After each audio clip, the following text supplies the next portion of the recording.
Remember, bien sûr, je me souviens que Brigitte Fanny Cohen est venue ce matin me délivrer un message personnel qui vous concerne. Vous savez ce qu'elle m'a dit? Laurent, tu vieillis, tu as besoin de faire du sport. Tout ça, non pas pour garder la ligne, mais pour conserver mes facultés de mémoire. Effectivement, et surtout quand on commence à vieillir, les spécialistes nous disent après 65 ans, on peut avoir des petits troubles de la mémoire bénins.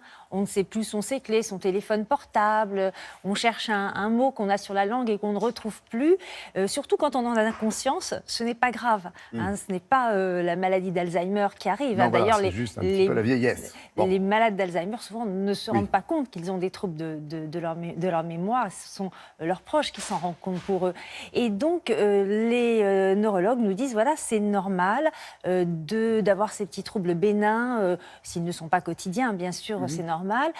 Avec l'âge, c'est un petit peu quand on perd un peu ses capacités physiques, on perd aussi un petit peu ses capacités de mémoire, mais ce n'est pas une fatalité. On peut y remédier. Ça, c'est important. Et déjà, plusieurs études ont montré que le fait de bouger, d'avoir une activité physique, pouvait stimuler le cerveau. Alors ça, on le savait déjà. Ce qui est nouveau, c'est qu'une étude qui vient de paraître dans la revue Neurology nous dit par quel mécanisme l'activité physique, le sport, va pouvoir améliorer notre mémoire. Alors, quels sont ces mécanismes?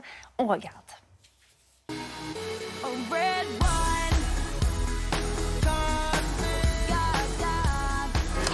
Cette nouvelle étude est intéressante car elle montre que les gens qui font du sport régulièrement auront un taux d'acétylcholine qui sera plus élevé. C'est un neuromédiateur qui est très impliqué dans le traitement des informations liées à la mémoire. On sait par exemple que lorsque les gens ont la maladie d'Alzheimer, ce taux est très réduit. En d'autres termes, lorsque vous faites du sport, vous améliorez votre mémoire. L'activité physique a également un effet positif sur le cerveau car elle permet d'entretenir le réseau vasculaire. Notre cerveau est parcouru par des millions de vaisseaux pour apporter au cerveau oxygène, glucose et nutriments essentiels. Et lorsque le réseau vasculaire est en bon état, grâce à l'activité physique, le cerveau fonctionne mieux et la mémoire est plus efficace.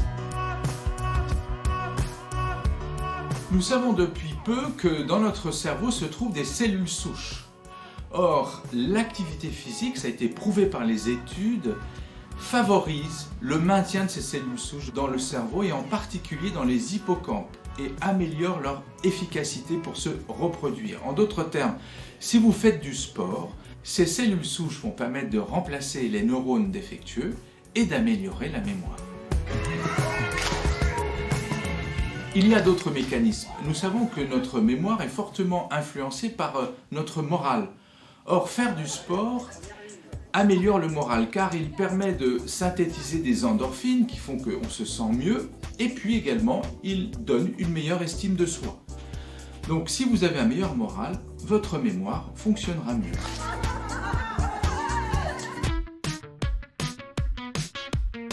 Ce qui est important, c'est la régularité. Il faut idéalement pratiquer à peu près 150 minutes par semaine d'une activité physique qui est plutôt endurante, en 2 ou 3 ou 4 fois.